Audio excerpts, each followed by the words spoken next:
in the U.S. held a rally on Friday to mark the 500th day of the Tigray genocide. The demonstrators took to the streets of Washington, D.C. and spent over 24 hours in front of White House to ask the U.S. government to play its part to end the genocide. For more, Saron Sagai reports. On a protest organized by the Tigrayan community in Washington, D.C. area, Tigrayans from all over North America marched calling on the international community to stop genocide on Tigray. Marking 500 days of genocide, the protesters first marched to the U.S. State Department, where they called on the American government to take concrete actions and approve the House resolution called H.R. 6600. Allow access to Tigray! Allow access to Tigray! Allow access to Tigray! Allow access to Tigray! Humanitarian aid for Tigray! Humanitarian aid for Tigray! Humanitarian aid! The demonstrators also emphasized that the denial of access to basic necessities, man-made starvation, sexual violence, and endless atrocities being committed on Tigrayans has made Ethiopia a living hell, and justice needs to be served. But they're not. They're brown babies. They're black babies. They have brown eyes, and suddenly that means that their lives don't matter anymore.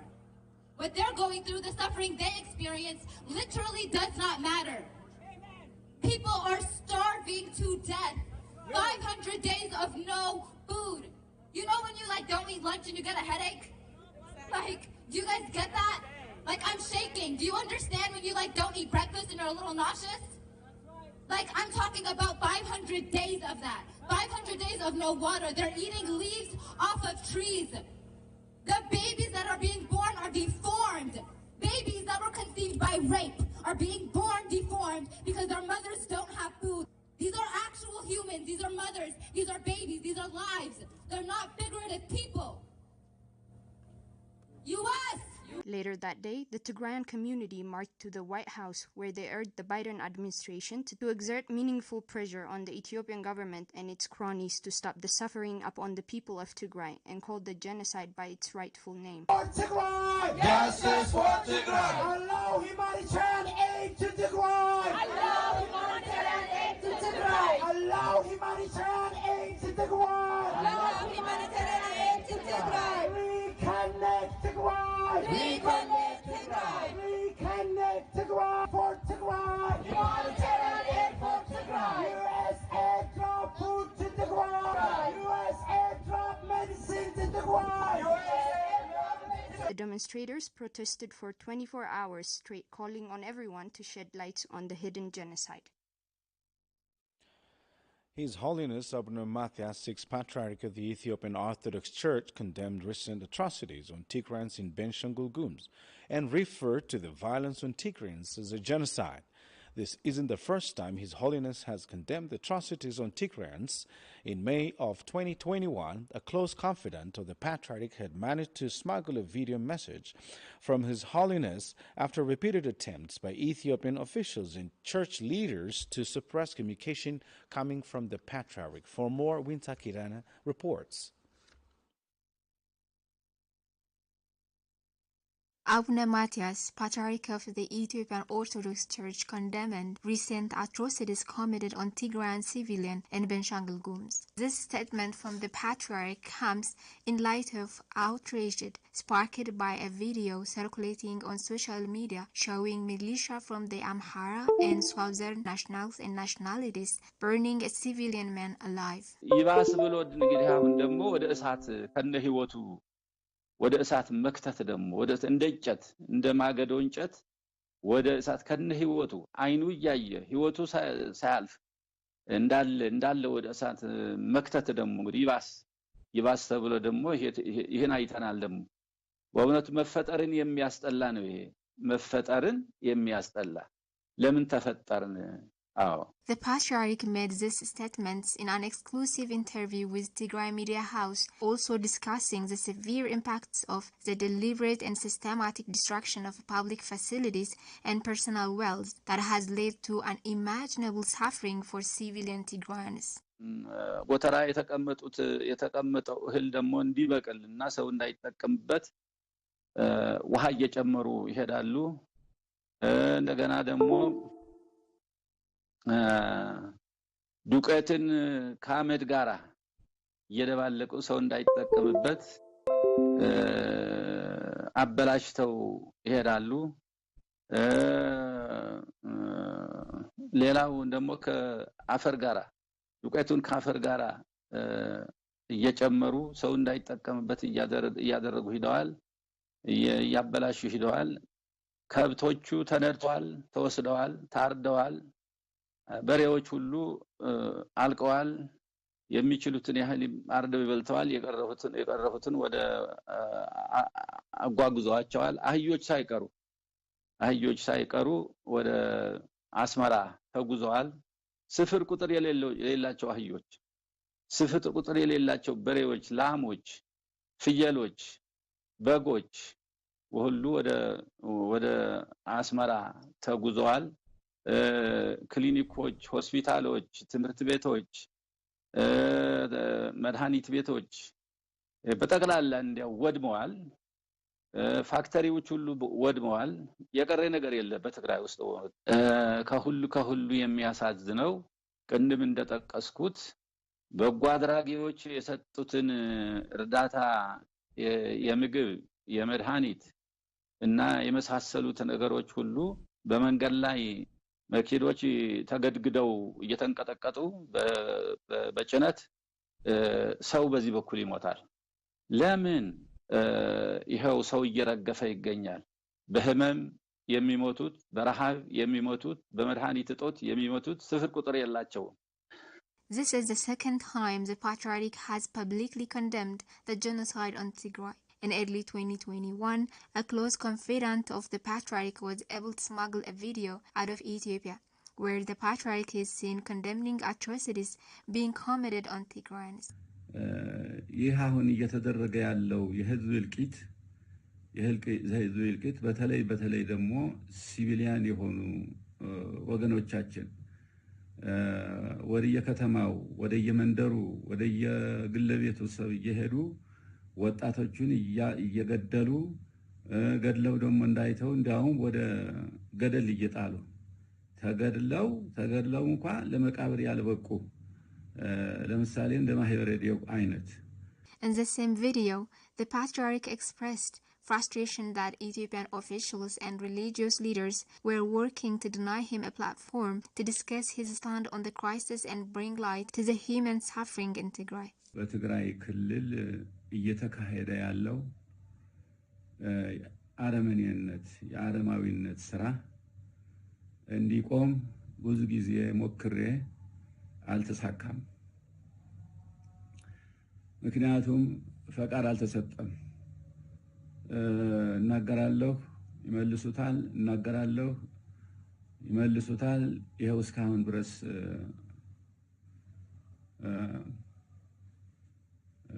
ምንም አይነት ፈቃድ አልተገኘም። But this isn't the first instant in history where the Patriarch has been one of the first to openly condemn the brutality of Ethiopian regimes. In 1980, Archbishop Abuna Matthias became the first leader of the church to issue a denunciation of the military regime and was forced to live abroad for more than 30 years. He eventually settled in Washington, D.C., where he presided over an Ethiopian Orthodox Tewahedo church made up of exiles that had fled the Ethiopian Revolution and continued to be voice for the many victims of brutal military Derg. In 1992, following the fall of the Derg regime, Abuna Matthias returned to Ethiopia. Following the installment of Patriarch Abuna Paulos, Abuna Matthias was named as Archbishop of North America and was later asked to return to take up his former archdiocese in Jerusalem. But before his return to Holy Land, Abuna Matthias had played a key role in initiating attempts to reach reconciliation between the Holy Synod in Addis Ababa and the exiled Synod in the United States, headed by former Patriarch Abuna Merqorios. In February of 2013, Abuna Matthias would be elected as the sixth Patriarch of the Ethiopian Orthodox Church.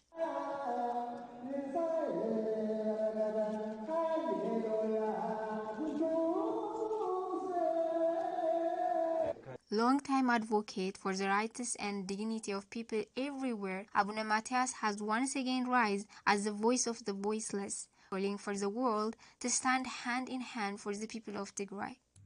የዓለምን ሕዝብ በይበልጥ እንዲያውቀውና አስቸኳይ እርዳታ እንዲያደርግ አስቸኳይ እርምጃ እንዲወስድ አስቸኳይ የሆነ ተግባር እንዲፈጽም ነው እኔ የምማጸነው። ሌላው በዓለም ያለው ሆነ በሀገር ውስጥ ያለው የትግራይ ሕዝብ መቼም እግዚአብሔር ያበርታህ ነው የምለው። እግዚአብሔር ያበርታህ፣ ኃይሉን ብርታቱን ይስጥህ። መቼም ጊዜ የማያልፍ ነገር የለም፣ ያልፍ ይሆናል።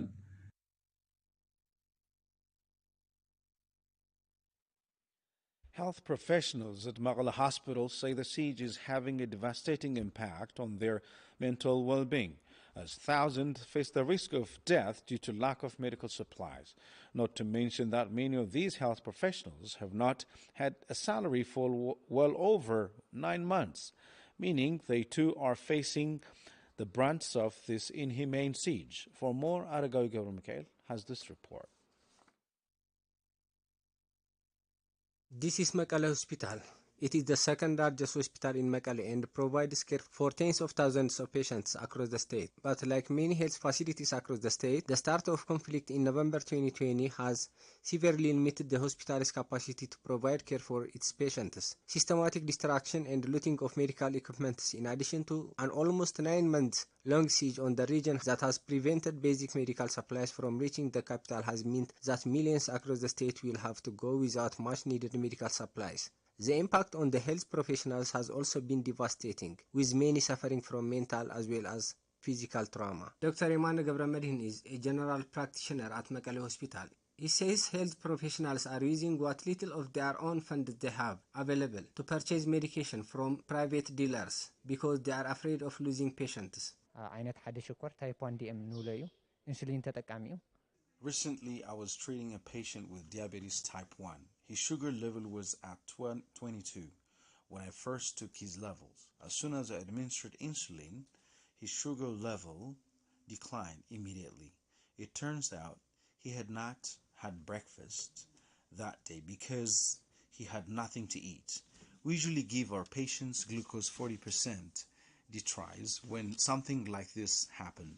But our hospital was empty, so I have to go to private pharmacy that had few doses left. I just wanted to run out of the hospital that day.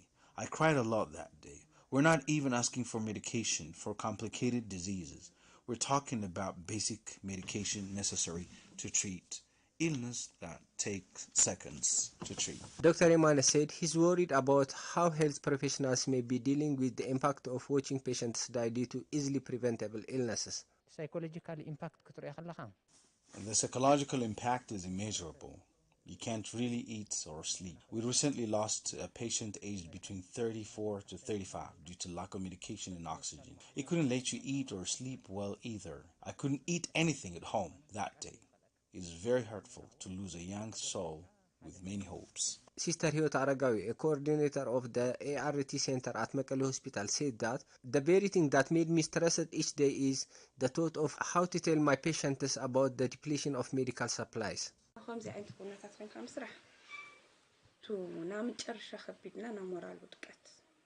It's the most difficult thing to work in this condition. It's difficult to have to tell your patients that there's no medication. Every time I come to work, I'm worried about having to tell the patients that there's no medication. I know I can't leave my work here. I have a responsibility here, but it's so difficult knowing that there's nothing that can be done for your patients. According to Dr. Philemon Mesfin, Chief Executive Officer of Mekelle General Hospital, telling patients that there is no medicine is an agonizing experience. Even if they get to be seen in our hospital, when we tell them for some medications, we just refer our patients to some private pharmacies, which I think could be a little bit, the price could be a little bit expensive. So just because he was denied of his or her salary, he or not, she is not getting, they are not getting the medications, even to buy from the outside. Even if the medications are available, sometimes they are not able to buy the medications. You can imagine how the blockage affects every aspect, not only the health, the economical, the social aspect of our people. So you can imagine a farmer, a simple farmer coming from the rural area, needing a simple medication is for a simple disease, but the agony of telling him that it's not available, that he cannot help him, it really hurts. Dr. Hagos Kodofai, head of Tigray's Bureau of Health, says the agony of healthcare workers has been worsened by the siege on the region. That has meant that health workers have not received a salary for over 9 months. It's not the siege only, by the way. Even during the 8 months war, most of our health workforces were like scattered, displaced within Tigray and out of Tigray. Many health professionals were seeking refuge camp in neighboring Sudan, still serving the displaced people in the camp at Sudan. So they are directly affected. It's not only that. Still, because of the siege, they are not like paid for 8 months, but they are striving day and night to serve the people. They are working day and night. They are committed enough without having food, without having salary, by serving the people, serving the people as a first priority. But currently, we've been reviewing, by the way, with the World Health heads and with the hospital heads, when we were trying to collect information from them directly. Many of them, by the way, they were like, especially in the rural areas, they were supported by the local community because they don't have food to eat and they don't have also salary. So they were like getting support from the local community as a contribution. The local community contributes like cereals from what they have. But now it's really difficult also for the farmers to provide the contribution because they don't have food to eat for themselves as well. According to data from the Bureau of Health, over 37 health professionals have been killed since the start of the conflict. Over 37 health professionals have been killed since the start of the conflict, while 78 have been injured, and more than 4,000 health workers have either been internally displaced or are seeking refuge in neighboring Sudan. The systematic destruction of churches and other historic sites has been a noticeable feature of the ongoing conflict, with Ethiopian and Eritrean forces taking part in the systematic and deliberate destruction of important heritage sites across the state. Dumz Oyana spoke with monastics displaced from western Tigray that say Amhara militia killed church leaders and destroyed or looted church property in Waldeba Monastery. Kubrom Waldebran has the details. The monastery of Waldeba is found in Tsalemti district, western Tigray, a zone where the Allied forces, predominantly Amhara forces, committed ethnic cleansing of majority Tigrayans. During the 8 months-long occupation of the entire Tigray by the Ethiopian forces and their allies, monks that resided there were killed. The monastery was demolished and its religious books were looted, according to a report by Dumz Oyana. The monks say that they have witnessed horrific acts of killings and destruction inside the monastery. Many monks were killed. We buried more than 30 of them. We don't know who is alive, who is not. We don't know the whereabouts of many monks. We were not able to identify the corpses as well. Right there, the first floor of the building used to be a bookstore. It had about 3,000 old Brahma books and 300 artifacts made of gold and silver, including crosses. And the ground level of the building used to be a store for sesame and other grains. We had stored food that we would eat for the whole year. After they had attacked us on March 21st, 2020, we were forced to abandon our residence and they burnt down the houses. All of these buildings were built by our fathers. The Allied forces done this destruction aiming to stop us from returning back to the monastery. Not only this, but we were also being hunted in Shir and Aksum during the occupation of Tigray by the invading forces. The monks also say that the invading forces poisoned various food items at the monastery, thinking that they would return back and eat it. However, the poisoned food were eaten by animals from around, which they died consequently.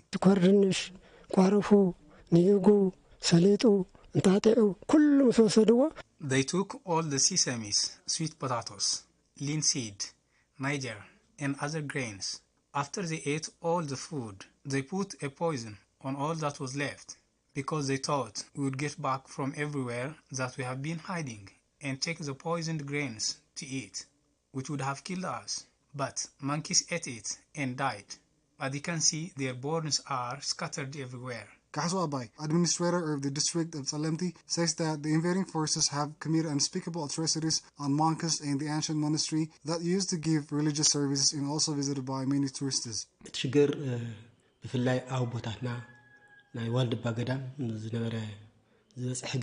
A wide range of atrocities were committed on the monks of Waldba Monastery. Many of the monks who used to live there for more than 60 years were beaten and forced to abandon their residence by the Ethiopian and Eritrean forces, and also by the so-called Fano Vigilante group from Amhara region.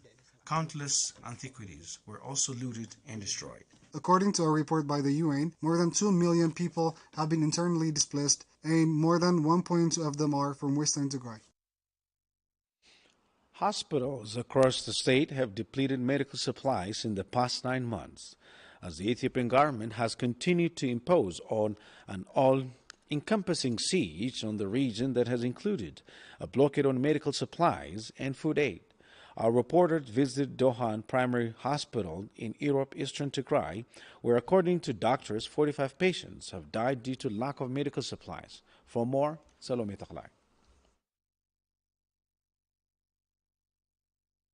The 8 months long occupation of Tigray by allied Ethiopian and Eritrean forces was characterized by the systematic looting of private and public property, including medical equipment, that was shortly followed by an 8 months long siege that has blocked the entry of all basic items such as medical supplies and food aid, devastating a once promising health system. We visited Dohan Primary Hospital in the district of Irob in Eastern Tigray, where doctors say 45 patients have so far lost their lives due to the lack of medical supplies. There is no medication because of the siege. Since June alone, we've lost 45 patients due to the lack of medication and food aid. This is the number of patients that died in the hospital, but it isn't easy to imagine that many more have died before they could reach a health facility. There is no medication whatsoever, especially medications for chronic illness like hypertension, diabetes, HIV, epilepsy. They are simply non-existent. There is no supply at all, and as a result, we are losing many children. The health professionals say that allied Ethiopian and Eritrean forces have looted all the medical supplies and equipment in the hospital, including 7 ambulances. Everything that was here was looted by the enemy. There was nothing here when we arrived, especially in the OR, all surgical materials, anesthesia machines, and everything was out of use. They looted all the mattresses and medications as well. The building is the only thing left. We had 7 ambulances and 1 other vehicle. All of these cars, except for 1 ambulance, were looted. The 1 ambulance that we are left with is unable to give services because of issues with its battery and sometimes the tire, but mostly the lack of fuel. It has just been parked outside. The health workers called on the world and anyone willing or able to help to assist the millions in dire need of humanitarian assistance. Many children under the age of 5 in the district are starving. Many are dying due to lack of medication. All that can help these children should try to do so. We all have to play our part to ensure the health of these children. I call on all concerned bodies to help end this. According to the World Health Organization, close to 4 million people in Tigray are in dire need of medical attention, as millions more suffer from lack of food aid and other basic supplies. The closing and the discontinuation of basic services, including banking and telecommunications services, has devastated Tigrayans living in urban areas. Our reporters have observed that many are being forced to the streets to cope with the impacts of the ongoing siege. Miron Imana has the details.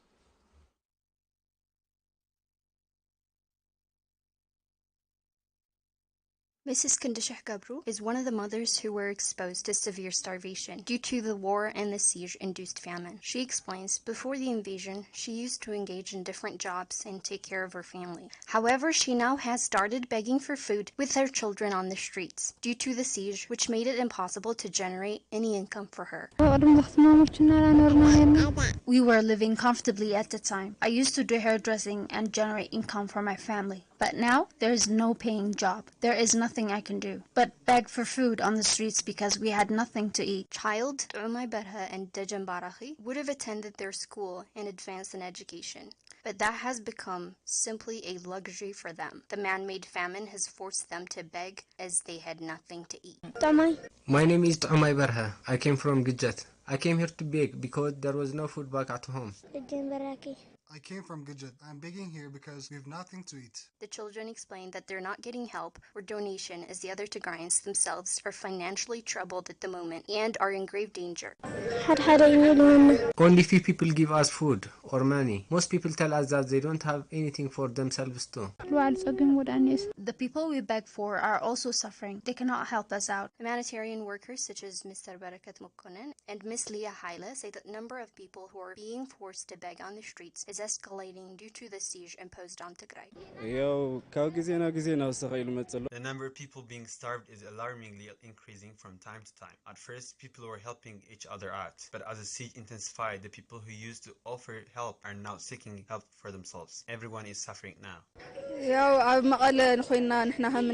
We're looking at escalating magnitude of starvation. There are starving mothers, children, and elderly. Even the ones who were at better financial states are now exposed to severe starvation. The humanitarian workers also called upon aid organizations and the international community to reach out and help those children in need. Everyone should donate and help out those children. Even a bread can save the lives of these children. We can help them get back to their schools. Everyone should help those children in need and get them through this difficult time. The children and mothers call for help and urge all aid organizations and the international community with their weakened voices. We are suffering. I urge you to help us out. I urge people and concerned bodies to help us out, to get us back to school. We are starving. And that's it for this edition. Thanks for watching. Bye for now.